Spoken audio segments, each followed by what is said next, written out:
Welcome to our next Driving Matters Vodcast series, produced by the Traffic Injury Research Foundation in partnership with Labatt. We all want our family and friends to come home safely every day, so we're discussing typical, risky situations we have all seen or encountered on the road.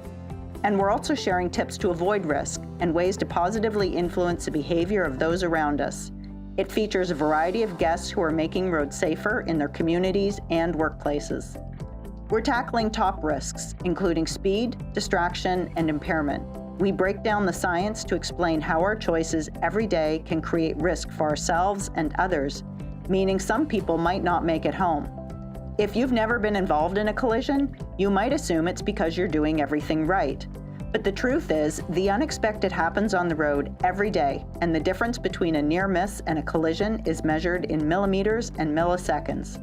So if you're not prepared or simply fail to recognize the hazard in time, what could have been a near miss becomes a collision. So let's talk about why driving matters. Welcome to our Driving Matters 2.0 podcast series, produced by the Traffic Injury Research Foundation in partnership with Labatt. So in the last decade, we've seen many more different types of vehicles sharing the roads with us, in addition to the pedestrians and cyclists and motorcyclists that we're pretty comfortable with seeing. Some of these new vehicle types include e-bikes and both one-wheel and two-wheel electric scooters, to name a few. So even though there are quite a wide range of vehicles on the road today, for the most part, our road system remains unchanged. So in today's episode, we're going to be talking about strategies for these different types of vehicles and road users to share the road safely. We'll also be talking about ways to positively influence everyone who uses the road to help encourage sharing of responsibility to ensure that everyone gets home safely. I'm Robin, and I'm joined today by my co-host Karen and her daughter Kylie. And I'm also very pleased to have Mario Da Silva with Manitoulin Group of Companies join us, as well as Dr. Ward Van Laar, who is also with the Traffic Injury Research Foundation. So welcome, Ward and Mario. Thanks for having me. Can you talk a little bit about how driving a large truck is incredibly different from driving a passenger vehicle or even a pickup truck? It's literally night and day. Like the rules of the road don't change, but the behavior with the driver between a large vehicle and a passenger vehicle it's different. The stopping distance, the requirement with regards to your blind spots, and just the handling of the vehicle itself. That's all different, especially in the winter months. You need twice as much stopping. And then even the summer months, you still got the construction. Drivers always need to be looking ahead. A truck can't stop on a dime. It takes them a long time, especially based on the weight that they're hauling versus what a car can do. Checking blind spots and shoulder checks was a huge part of the driver education program that I went through. Is there a big difference between those shoulder checks and checking blind spots in a truck compared to a regular vehicle? I would say there's a little bit of a difference because now you got a 53-foot trailer that you got to account for. So you definitely need to look on that. You got to do your mirror checks. You got to do your shoulder checks. So all that is the same, but it's a lot bigger, right? You got 80 feet, 75 feet worth of equipment, where a vehicle is probably 10, 15 feet long per se. So you definitely got a bigger, larger blind spot to look for. Several cars can be in a large truck driver's blind spot, and the driver doesn't really have an ability to see them, and that's why it's so important for passenger vehicle drivers to be aware of that and to avoid sitting in the blind spot of a large truck. Absolutely. So there, to your point, there are several vehicles that could be in a blind spot, and the rule of thumb is if you can't see that driver in his mirror, he can't see you. Right. So that's a good thing to remember, right? So if you can't see that driver and in his mirror, chances are he can't see you. So Mario, how heavy are some of these trucks and what does that mean for their stopping distance? So with regards to stopping distance, definitely there's a big impact with regards to weight. So for a truck that's hauling, that's 80,000 pounds going 100 kilometers down the highway, he's going to require about 512 feet of stopping distance. So that's huge. That's 5 football fields. Is that right? It's a big gap there, big distance that he needs it, where a car can probably do that within, say, 1 football field or half of that, right? So it's a huge stopping distance. So as you passenger vehicles are passing a truck and you're cutting in, just remember you're taking that safe stopping distance away from that truck. So keep that in mind when you're making those lane changes. And it's always important to communicate with that driver that you are making that lane change, so that driver is already able to start slowing down or prepare for you coming over. So really that large gap that trucks leave in front of them when you see them on the highway, that's not an invitation to really No. kind of pull in and share the lane, but it's really for safety reasons that drivers keep that large gap. Absolutely. And you'll see some passenger vehicles, 3 or 4 of them going into that gap, right?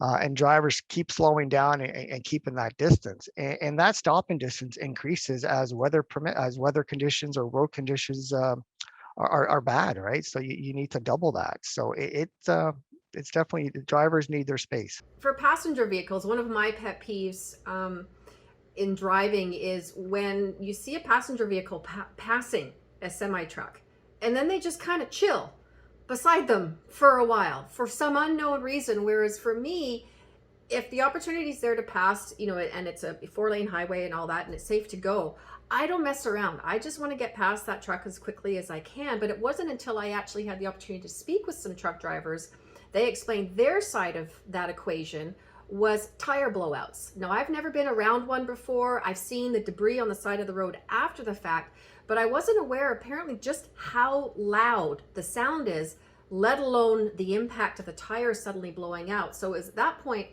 I kind of got validation for my personal choice to just, if you're gonna pass a truck, just pass it and move along. And then also don't pull back in too quickly. Make sure, and I think see the truck's headlights in the rearview mirror before you actually pull back in. So do you have any other realities that would be helpful for passenger vehicles to know about in addition to that, or maybe you can add to the tire blowout scenario?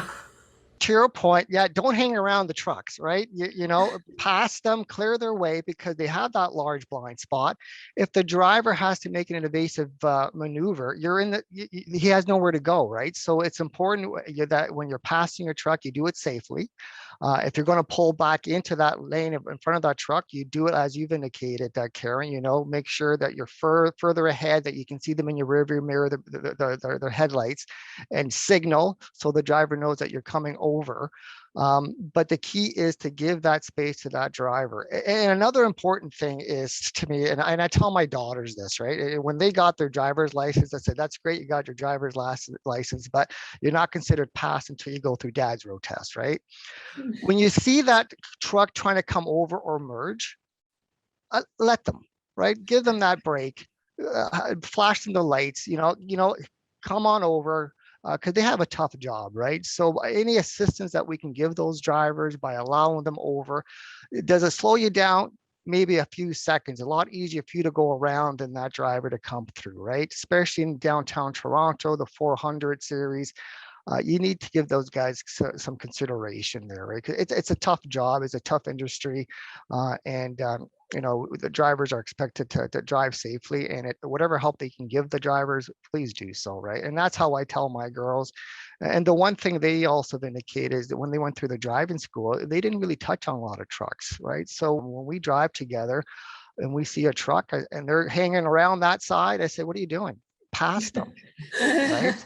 Because that driver can't either see you or you're in his way. If he has to make a move, he can't. Young drivers need to understand that driving a truck has special requirements, conditions that the drivers need to be aware of. They need to be aware of the safety on the roads and sharing the roads with those trucks.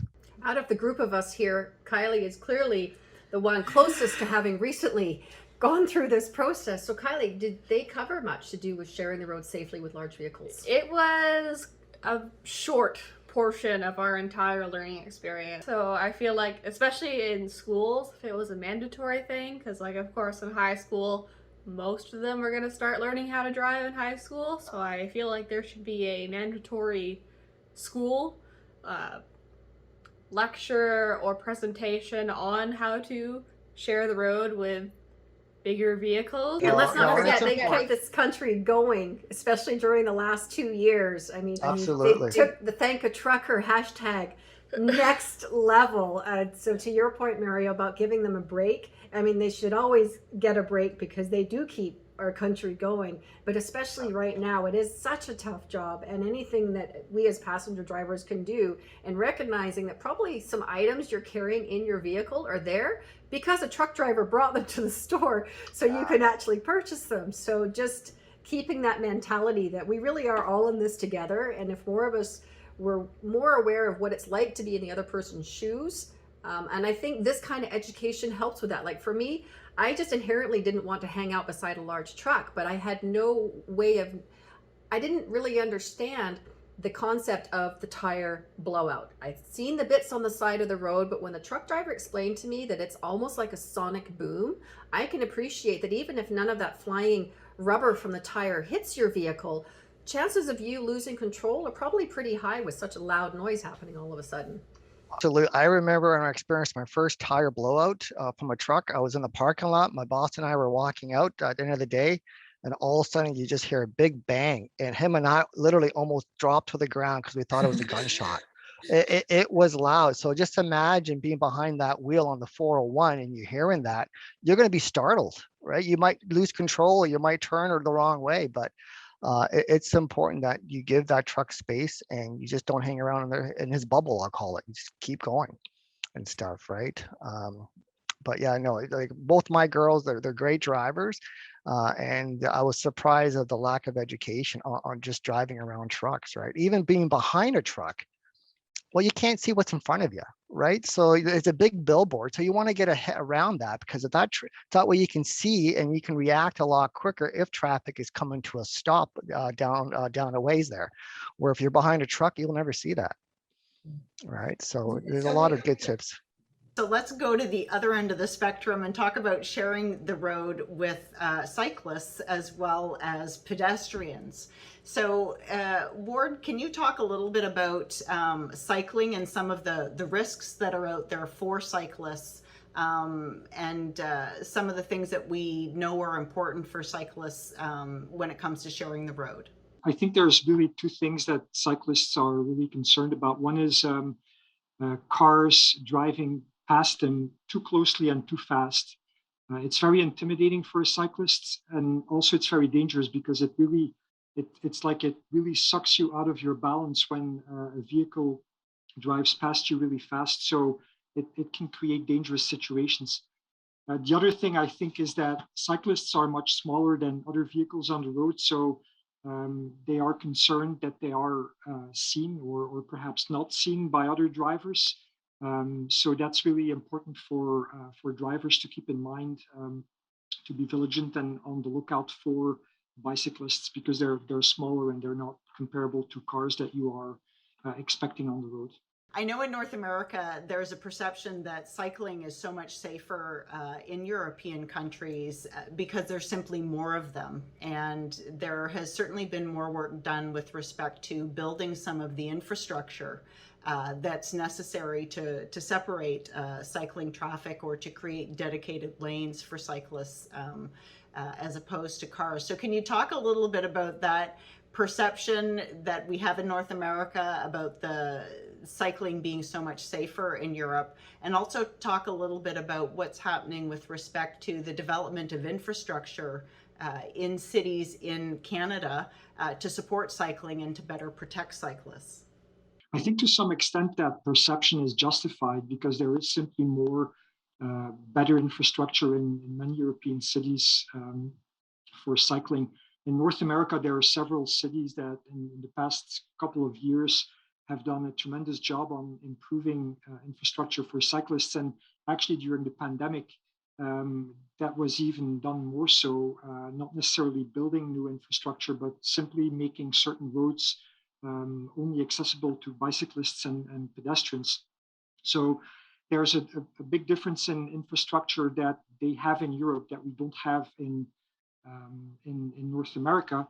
And in addition to that, I think because bicycling has been around or been used as a mode of transportation so much more frequently for such a longer time in Europe, I think In terms of sharing the road, I think drivers there are probably more used to sharing the road with bicyclists than drivers in North America. One of the most important things that cyclists can do is wear a helmet, and there's reluctance. It seems, at least among a segment of cyclists, to wear helmets. And Karen, I know your son does a lot of cycling, and he always wears his helmet. So can you talk a little bit about his experience cycling and cycling with his friends? Absolutely. So my son and my husband are daredevils, and they do the extreme mountain biking.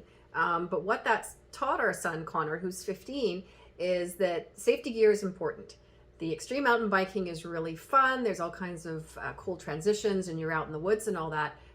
But you still have to get home in one piece. So he knows about wearing the helmet and the armadillo armor to protect his spine and the neck brace. And so he transitioned that over to cycling on the roads very naturally for him. And he was actually stunned that a lot of his friends wouldn't wear helmets. And there's always that peer pressure thing going on, but Connor's he's pretty confident in his choices he's making. So he stayed true to wearing a helmet. And there's been a few times where the friends will show up to meet up with him to go out for a ride, and he's the only one out of a group of 5 kids wearing a helmet.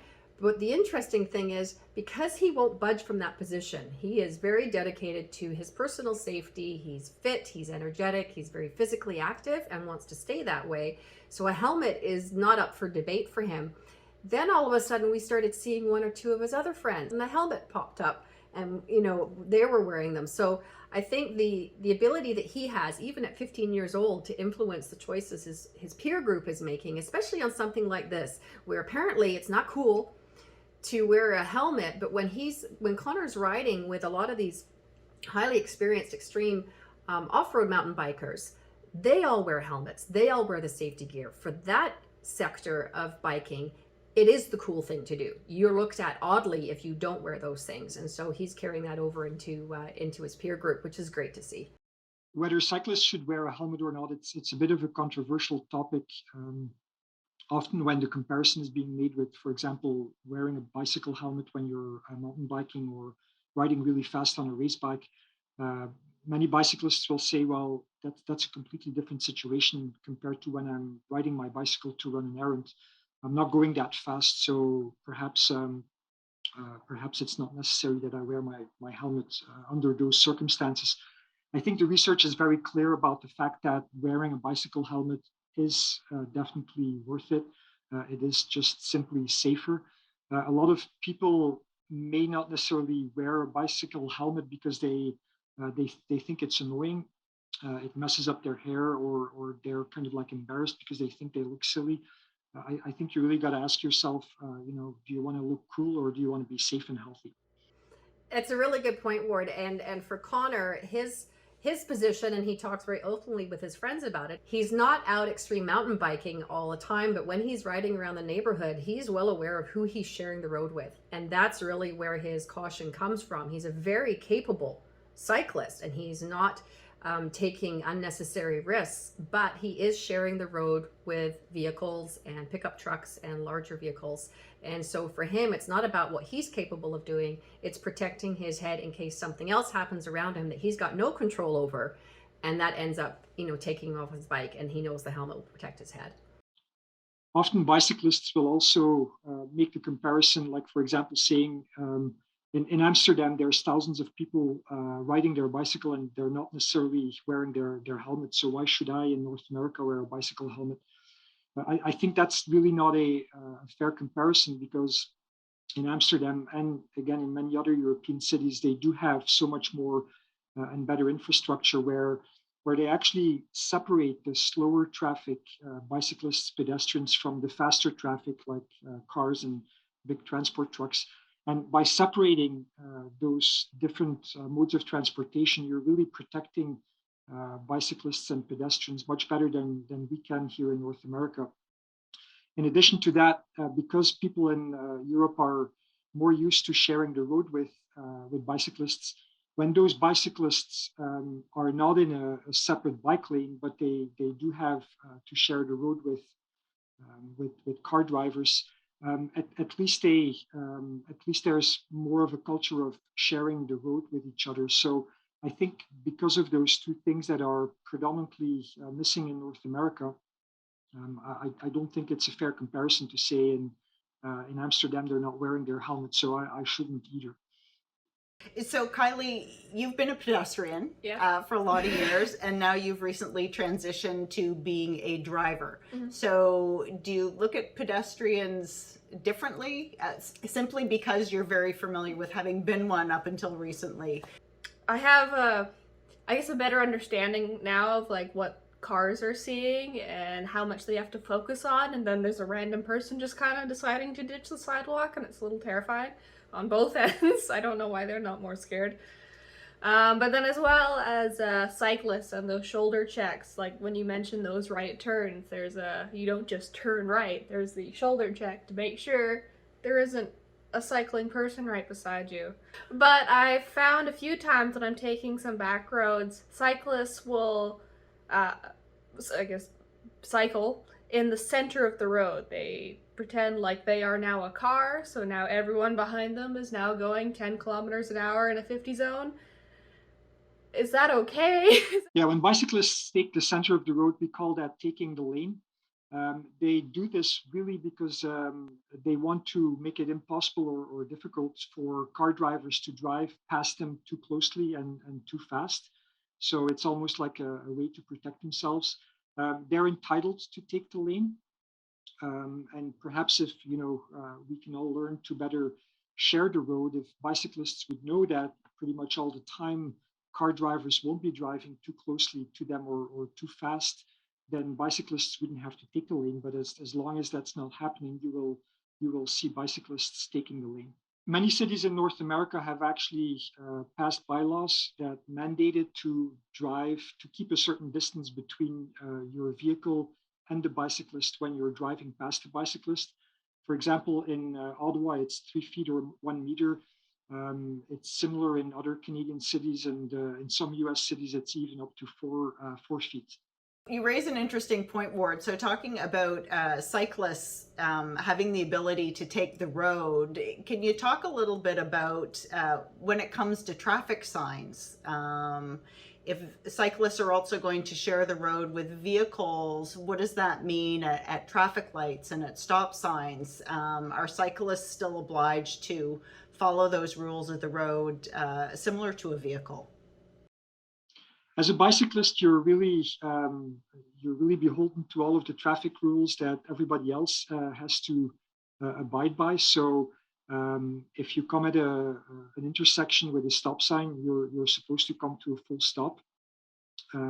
There's a bit of a debate going on. It's somewhat controversial that in North America we have all of these stop signs. In Europe, for example, in many more places at intersections, they would have yield signs instead of stop signs. It really boils down to a question of equitability. Like, is it really necessary? Some people ask to mandate it or to make it, unlawful when you're not coming to a full stop at an intersection when there's nobody there. So that's a debate that's ongoing. But as long as it's ongoing and as long as we have those stop signs in North America, you have to stop when you're at an intersection with such a stop sign. So as we head into the final few minutes of this episode, I'd like to connect all these dots between Mario, Ward, and Robin and Kylie and myself. Mario, with respect to sharing the roads, we talked about large vehicles and passenger vehicles, but do you have any thoughts on sharing the road between large trucks and cyclists, e-scooter riders, pedestrians, like anything that could help keep both safe? Obviously, the active road users have much less protection for themselves, but is there anything that, again, looking at it from the perspective of sharing the road, that they could be made aware of that would make it safer for them moving around these large trucks? I think if you're a large truck, bus, passenger vehicle, or cyclist, at the end of the day, we're sharing the roadway, right? And we have to be courtesy, polite, I'll call it, to each other.